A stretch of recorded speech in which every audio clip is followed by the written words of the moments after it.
வணக்கம், welcome back taste of அம்மா. இன்றைக்கி நான் ஒரு சிம்பிளாக ஒரு பிரியாணி செய்யலான்னு இருக்கேன், கோழி பிரியாணி. வாங்க அது எப்படி செய்யலான்னு. நான் ஏற்கனவே தண்ணி சூடாக்கி வச்சுருக்கேன், கொதிச்சுருக்கு. இந்த பவுலில் நான் ஒரு கப் ரைஸ் எடுத்தேன். இது ஒரு 850 கிராம் இருக்கும். அதை நான் ஒரு அரை மணி நேரம் ஊற வச்சேன். அதை ஊறிக்கிட்டு இருக்கு.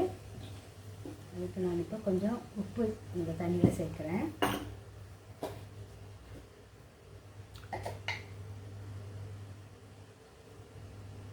கிராம்புத்தூள் கொஞ்சம் சேர்க்குறேன்.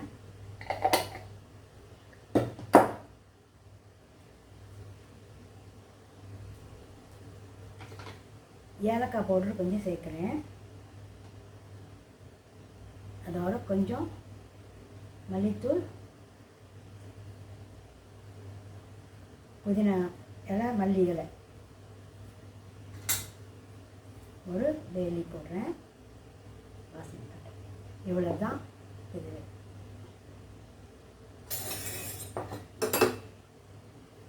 கழிச்சிட்டோம்.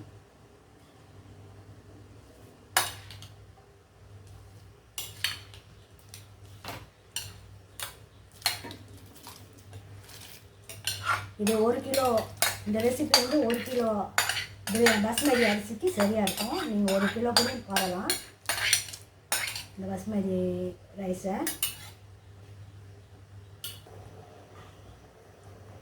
ஒன்றும் அரிசி வேகலை பாருங்கள். கொஞ்சம் வெந்துருச்சுன்னா தான் நம்ம எடுக்க முடியும். நான் அரை மணி நேரம் தான் ஊற வச்சேன். இன்னும் பாருங்கள் எவ்வளோ நேரம் ஆகுது வேகிறதுக்கு. இதில் நான் கிராம்பு, ஏலக்காய், பட்டை, புதினா இலை, மல்லித்தலை கூட தான் சேர்த்துருக்கேன். கொஞ்சம் உப்பு சேர்த்துட்டா. உப்பு நீங்கள் ரொம்பவும் போட வேண்டாம், குறைச்சும் போடாதீங்க. நமக்கு சேர்ந்த மாதிரி போட்டுக்குங்க. அப்போ ஏன்னா நம்ம அந்த இதை கோழியெல்லாம் பெற்றோம்ல, அது இதில் போடும்போது கொஞ்சம் உப்பு சரியாக இருக்கும். கூட போட்டுட்டிங்கன்னா உப்பாயிரும்.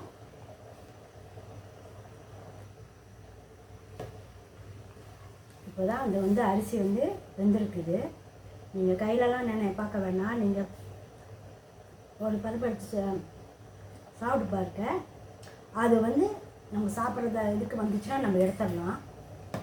நமக்கு இப்போ எனக்கு சரியாக இருக்குது. நான் இதை எடுத்து நான் இன்றைக்கி இந்த பிரியாணி வேறு மாதிரி செய்கிறேன். வாங்க வடிச்சுட்டு செய்வேன். வடிச்சுட்டு தான் செய்ய போகிறேன். அதனால் நம்ம அப்புறம் பார்த்துக்கலாம் என்ன செய்கிறேன்னு. வாங்க. வடிச்சுட்டு இப்படி வச்சுருக்கேன். நான் ரைஸ் குக்கரில் தான் போட போகிறேன் இன்றைக்கி எல்லாம். அதனால் இந்த மாதிரி இருந்தால் போதும். இப்போ நான் கோழியை ரெடி பண்ணி போகிறேன். இதுக்கு நான் இந்த மாதிரி 2 கரண்டி எண்ணெய் ஊற்றிருக்கேன். 3 கரண்டி ஊற்றலாம். சோறில் தானே 3 கரண்டி. அதில்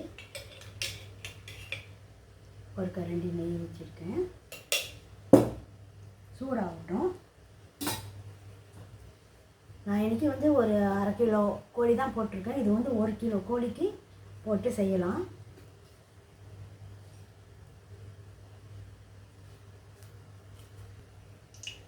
இப்போல்லாம் எண்ணெய் சூடாகிடுச்சு. பட்டை,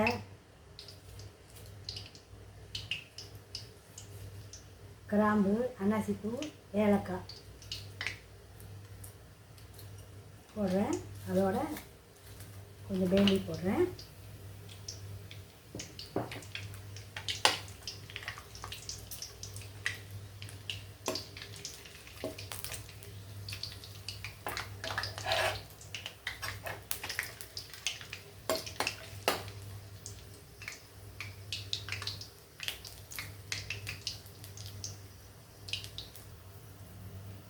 இது நான் பெரிய வெங்காயம் 2 வச்சுருக்கேன்.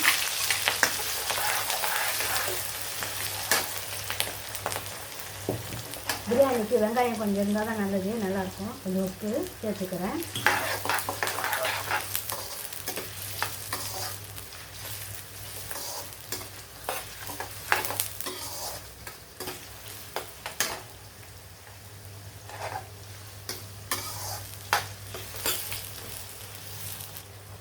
இப்போ நான் பச்சை மிளகா கொஞ்சம் சேர்த்துக்கிறேன். 2 பச்சை மிளகா நசுக்கி போட்டிருக்கேன். அதாவது சின்ன வெங்காயம் ஒரு 3 சேர்த்துருக்கேன்.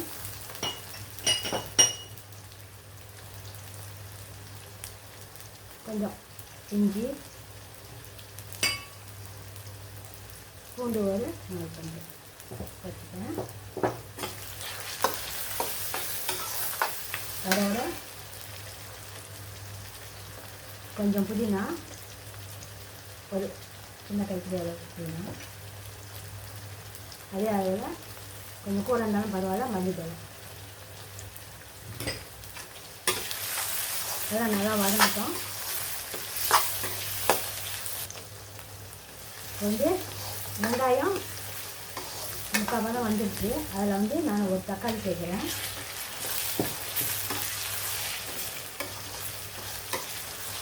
அதெல்லாம் நல்லா வேகணும். கொஞ்ச நேரம் மூடி வைக்கிறேன்.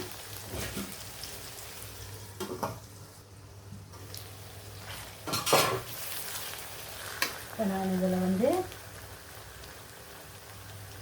சிறுஞ்சீரகம், பெருஞ்சீரகம், சிறுஞ்சீரகம் 1/2 டீஸ்பூன், பெருஞ்சீரகம் ஒரு டீஸ்பூன், மிளகு ஒரு 1/2 டீஸ்பூன், மஞ்சள் ஒரு 1 டீஸ்பூன் சேர்த்துருக்கேன். அதோட இது வந்து பிரியாணி தூள் 2 டீஸ்பூன் சேர்த்துருக்கேன். வரமிளகாய் தூள் வந்து 1 டீஸ்பூன் சேர்த்துருக்கேன். மல்லித்தூள் 1 டீஸ்பூன். இது வந்து கரம் மசாலா, இது வந்து இறைச்சி மசாலா 1 ஸ்பூன், கரம் மசாலா கொஞ்சம், பிரியாணி தூள் எல்லாம் சேர்க்கிறேன்.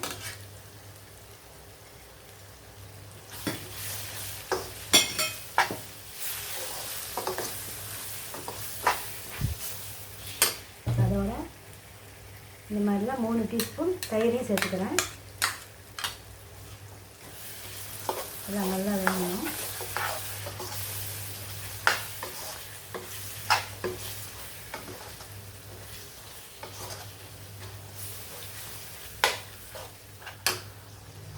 இப்போ எல்லாம் ஒன்றா சேர்த்தாச்சு. இது கொஞ்ச நேரம் வேகட்டும். நான் மூடி வைக்கிறேன்.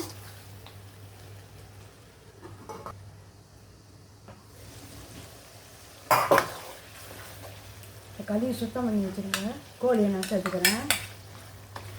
ஒரு 1/2 கிலோ கோழி இருக்கும். இது வந்து நல்லா வேகணும். இதில் உப்பு உங்களுக்கு தேவையான சேர்த்துக்குங்க. இடைக்கு கிண்டி விட்டுக்குங்க. நம்ம மூடி வைக்கிறோம்.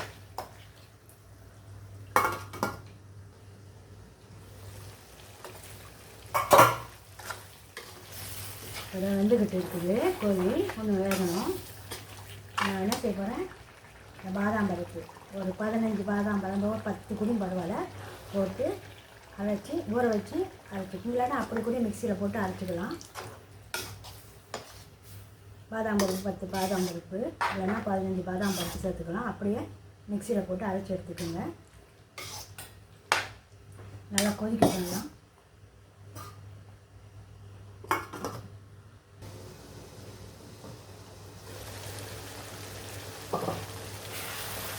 இந்த மாதிரி நல்லா வச்சிடணும். இந்த தயிர் போட்டதுனால இந்த கோழி வேகிறதுக்கு கொஞ்சம் நேரம் ஆகும். மெதுவாக ஒரு 15 நிமிஷம் நீங்கள் வெயிட் பண்ணி தான் ஆகணும். அப்போ தான் அந்த கோழிலாம் நல்லா வேகும். இல்லாட்டினா வேகாது. ஏன்னா நம்ம இன்னும் வேக போக வைக்கிறது ஒரு சூடு தான் சமைக்க போகிறோம். இப்போ இதோடு நான் நிப்பாட்டிடுறேன். போதும். இப்போ நான் வந்து அந்த ரைஸ் குக்கரில் கொஞ்சம் நெய்யை ஊற்றிக்கிறேன். ரொம்ப வேண்டாம், கொஞ்சமாக ஊற்றிட்டா போதும். அதெல்லாம் பாருங்கள், இந்த ரைஸ் வேக வச்ச ரைஸ் இப்படி தான் இருக்கணும்.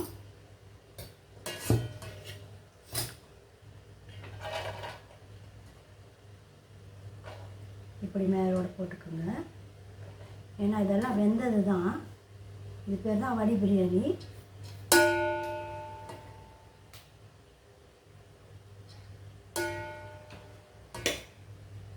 நான் அதை வச்சுட்டேன்.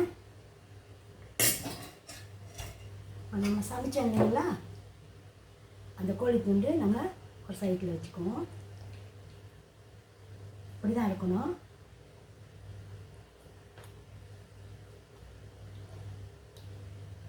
பார்த்துக்கிங்க, நல்லா இந்த மாதிரி திக்காரில் போதும். சைடில் வச்சுட்டோம். கொஞ்சம் நடுவில் ஊற்றிக்கலாம். கிரேவி கூட இருந்துச்சுன்னா கொஞ்சம் நடுவில் ஊற்றிக்கலாம்.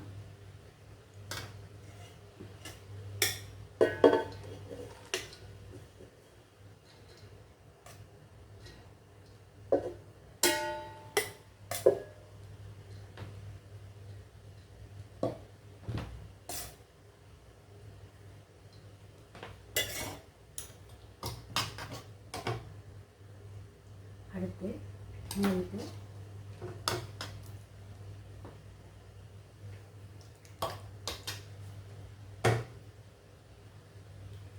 இப்படி ஊற்றிக்கலாம். பேலன்ஸாக இந்த மாதிரி நடுவில் ஊற்றி வச்சுக்கோங்க.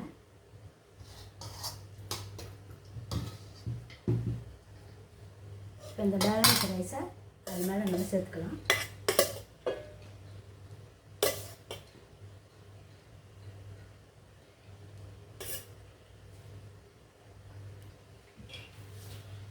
இப்போ அது எல்லாம் சரியாக நான் போட்டுட்டேன். இப்போயே கொஞ்சம் கொஞ்சம் நெய் விட்டுக்குவோம்.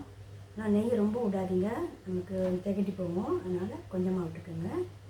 இந்த மாதிரி விட்டால் போதும்.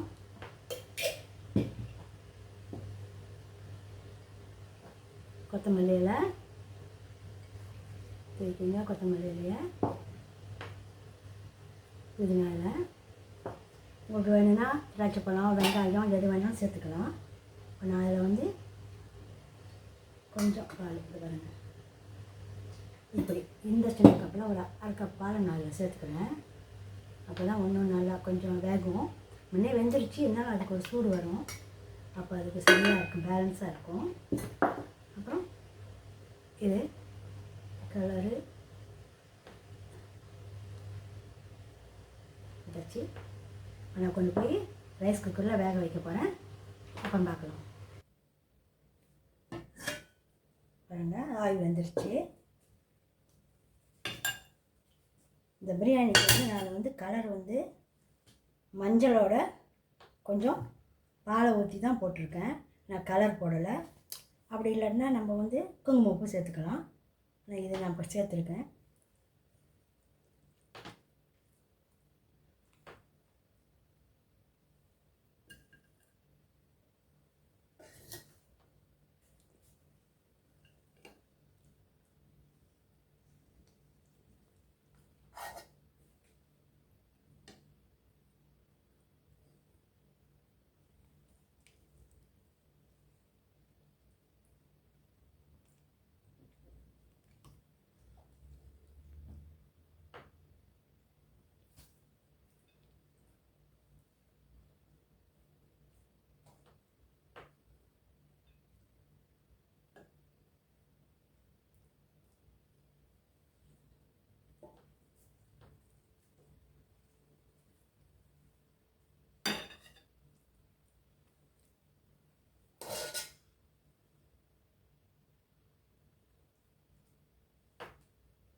பிரியாணி ரெடி ஆயிடுச்சு.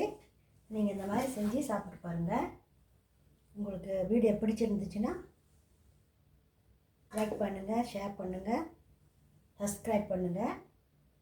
இந்த பிரியாணி இப்படி தான் இருக்கணும். நீங்கள் வேணும் போது எடுத்து சாப்பிடுங்க. கொஞ்சம் கொஞ்சமாக கோழி துண்டோட சோறு எடுத்து போட்டு சாப்பிடுங்க. இதுக்கு தனியாக நமக்கு ஒரு தனியாக வச்சுக்கலாம். நம்ம ரைத்தாவும் வச்சுக்கலாம். போட்டு சாப்பிடும்போது நல்லாயிருக்கும்.